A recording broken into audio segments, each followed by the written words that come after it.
Hello and welcome back to Healthy Spouse, Healthy House. My name is Tony and my channel focuses on health, wellness, and relationships. I believe that there are 15 different areas of health that any one person can work on at any point in time in their lives. So each week I ask you to join me as I introduce, define, and discuss each one of those areas of health. And then in the end, y'all, we make plans and we make goals so that we can become healthier in those areas. Because what we're not going to do, y'all, we are not going to just talk the talk. We are also going to walk the walk too, which is why those plans and those goals are very important. Okay? So anyway, y'all, I've been on a social health kick for the last couple of weeks, y'all. And I've just been covering so many topics. I mean, we have defined what social health is. We talked about signs that you can look for to see if you have poor social health. We talked about signs that you can look for to see if you are socially healthy. We talked about tips on how to improve your social health. We talked about the correlations between social health and other areas of health. I mean, we talked about so many things. We covered a lot. So this week, I wanted to continue on that social health kick and I wanted to talk about friendships. Okay, but before we talk about friendships, I wanted to define what social health is again. Okay, so social health is a term that refers to the ways in which a person creates healthy and positive interpersonal relationships with one another. And it's also an individual's ability to handle and act appropriately in social conditions. So let's go back to friendships. And now that we've defined what social health was again, friendships play a prominent role in your social health because there are so many benefits to having good friendships in your life. So I'm going to mention a couple of those benefits. So good friends provide mental and emotional support and also some support in other ways too, y'all, but mental and emotional support. Friends act as natural stress relievers. I know that if I'm having a bad day or if I need to, if I need to talk to my friend, I can call one of my friends up and be like, hey girl, this is what happened or whatever. So anyway, good friends keep us in check. I can bounce things off of my friend and be like, look, this is what happened. Well, did I handle this right? What you think? Friendships provide security. Even knowing that I can just call my friends up and just talk to them and just, knowing that I have that support in that way, it's a great feeling. Friendships help build confidence still in that way, and encouraging and things like that, just having encouraging words and, also friends help keep you active. There are friends that I walk with and things like that, and friends that encourage me to continue on with my health journey, and I encourage them, and I'm going to encourage you too to keep on with your health journey.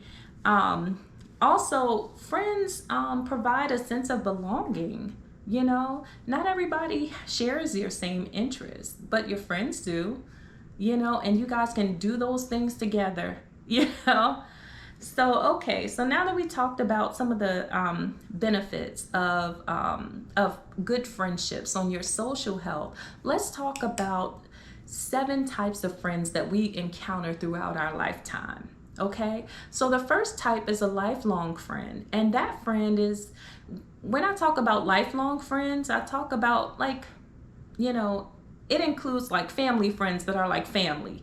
I know that sounds funny, but say for instance, your grandma has been living in the same place for like the last 40 years or so, whatever, right? And Miss Betty lives right next to her, like and she's been living there for y'all families have interacted and have been, they have watched people grow and things like that. So that's what I mean by lifelong friends. And you of course you have your own thoughts too on what a lifelong friend is too, but that's just what it includes. Also, the second type of friend is a best friend. And these are people that you share very intimate things with, very personal things. You can share things with them, they can share things with you, things that you wouldn't tell anyone else. Also, you have your number three, your close friends. And these are friends that you share some things with. They're not your best friends, but they're close friends. You may not share intimate things, but you share some things with. Also, you have your social group friends, and these are people that you socialize with, but you're not close to. So maybe this is like a friend of a friend, and you guys hang out, or you have some kind of shared interest or something like that. Okay. And so the fifth type of friend is an activity friend, and that is a friend that pretty much you do activities with, like, maybe a friend that you have at a book club or any other club, a friend that you may volunteer with, or you meet up to volunteer with, or that person's going to be there, or a friend that you go to church with, or you see at church, or maybe you have a gym buddy, or you're part of a travel group, or you have a travel buddy or something like that. So that's what I mean by activity friends. And then you have friends of convenience, and that's friends that you see like at like a PTA or something like that, or a sports team, or friends that you carpool with, or you have neighborhood groups or organizations, those types of things. And then lastly, you have your acquaintance friends, and these are people that you see every day, like your neighbors or your coworkers, right? So I want you to make note that you can have friends that move from one type of friend to another, right? Especially if they possess the qualities of a good friend, right? So you can have a friend, a neighbor or something like that you see every day, who starts off as an acquaintance, but then you start to talk to each other on a regular basis and learn that you guys have shared interests, and so now you're going to the gym together, and her husband loves the same football team that your husband has, so now we're all hanging out watching football.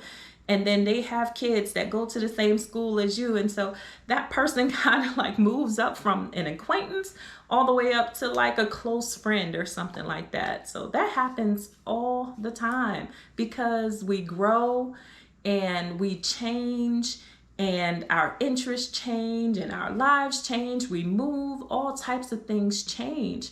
But one thing that does not change, or some things that does not change, are the qualities of a good friend. And some of those include: your friend should be trustworthy. Your friend should be loyal. Good friends should be present. Good friends should respect you and your boundaries. They show up during hard times. That's very important for me. They apologize when they mess up, but you have to, let them know if they messed up. Sometimes people don't know, and so you have to communicate and be like, hey, you hurt my feelings when you did this, when you said this. I don't know, because those things happen. Good friends are good listeners. Good friends are honest with you. They call you out when they need to. Good friends celebrate your wins. They support you. Good friends inspire you to grow and be better. Good friends are genuinely enjoy being with you and around you. And good friends show compassion and understanding. And those are just like basic qualities of a good friend. And for each person, it's going to be different. There are going to be some things that you may say, oh, I need this on my good friends, list of qualities. I need these, they need to be this, they need to be that, right? So, but that's up to you, to decide. So anyway, relationships are give and take, right? because there are times where you get to a point in maybe your friendship or whatever where you feel like the other person is maybe pulling too much, or you feel like you're giving too much or something like that. But in a good relationship, give and take is going to happen, right? So what I'm trying to say is that in a good relationship, there are going to be times where someone's going to be doing a bit more giving in some way, but it balances out. In a good relationship or a friendship, it balances out. It's not going to always be one person giving or one person taking. There's going to be some balance to it. Like, say for instance, if you have a friend that calls you up and say, hey, I'm short my rent, I need $300, and I'll pay you back or whatever, and you're like, okay, I got you. And you know that friend has been helping you organize your garage and stuff like that, and helping you with all this other stuff. It's like, okay, well, I know this person, I know what they're going through. So I mean it like that. It eventually balances out. So, yeah, I just wanted you to think about that. So anyway, I hope you were able to learn something from this video, and please tune in next week as I continue the conversation on friendships. And so y'all, don't forget to like, comment, subscribe, and share if you care to. May God bless us on our health journeys, and I'll see you in the next one. All right, bye.